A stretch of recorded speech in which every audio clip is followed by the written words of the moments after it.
Exactly 1 year ago, I was presenting like this. Het is 6 uur, ik zit beneden, mijn vader komt naar beneden want die gaat naar werk. Hij gaat naar zijn werk, ik ga boven aan het werk. As you could see, I was completely lacking every single aspect of being good at presenting. In this video I will tell you the 4 important steps how to become good at presenting. Because eventually when you get more retention on your videos, when people watch your videos for longer, YouTube will push your videos further in the algorithm, you will get more views, subscribers, and eventually sales on your offer. I will now start with the first point, but you really want to see the last one, so keep watching. The first point is confidence. I can be really short about this. It's quite obvious. If you're not if you don't have confidence, if you don't trust yourself, if that makes sense, if you're not confident in front of the camera, no one will want to watch your videos because you're really insecure, you're really talking really with your head down, not really chest out, speaking with energy with your hands.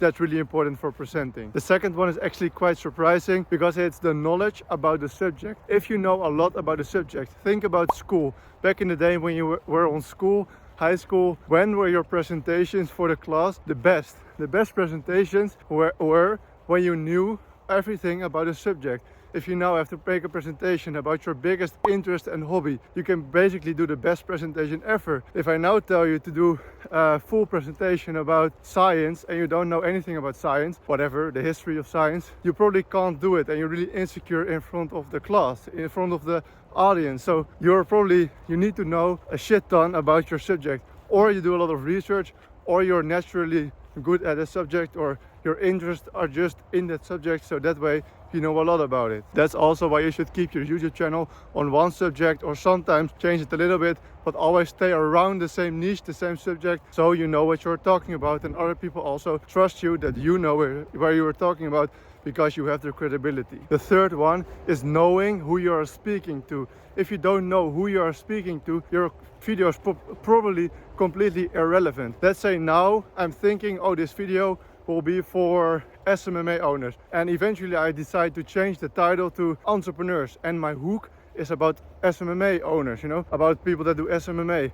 All the other guys that watch that video will probably click off because the hook is targeted to one specific group of people, and that won't work. So know who you are speaking to, who will watch this video. I know that if you're watching this, you are probably struggling with YouTube growth. You probably want to get more confident in front of the camera, need more speaking skills. You're probably making quite boring videos. That's why you're watching this video. So I know what I need to help you with, because I improved, as you could see in the previous clip that I showed at the beginning of this video. I was really boring, and I hope that I'm now less boring to look at in the video. If I didn't go into this video with the intention that I was speaking to you who is struggling with this specific problem, then you probably would have clicked off at the first seconds of the video because you were like, oh, this was not the video that I clicked on, whatever, I will move on, click on the next video.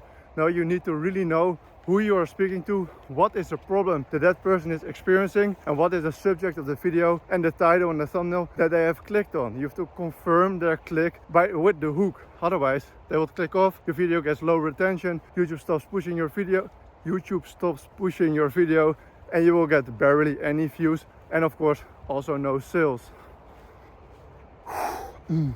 The fourth quite surprising point is environment.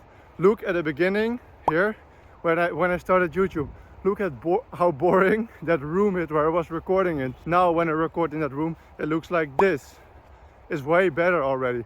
You just juice it up a little bit, make it more entertaining to look at. Make sure that the person who's watching the video gets entertained. When you're really boring in presenting, make sure you have subtitles, or make sure you're walking. Like now, you have extra entertainment to look at, even though you're probably not looking at the environment that I'm looking in, but it just helps with retention because it's not super boring. If I would have sit down right now and just talked straight, it would be more boring. Then I had to include subtitles, and then it will probably cost me more effort. So those small things that you probably didn't think of, they matter a lot. Also, my friend Harvey, he had this set up for his VSL, his video sales letter. It was quite entertaining. You really want to look at that screen, and whatever he's selling you, you're probably gonna be convinced by his points to buy the product because it's entertaining. You will keep watching, and basically you allow him to convince you to buy the product just because the video is nice to look at. I hope I helped you with this short video.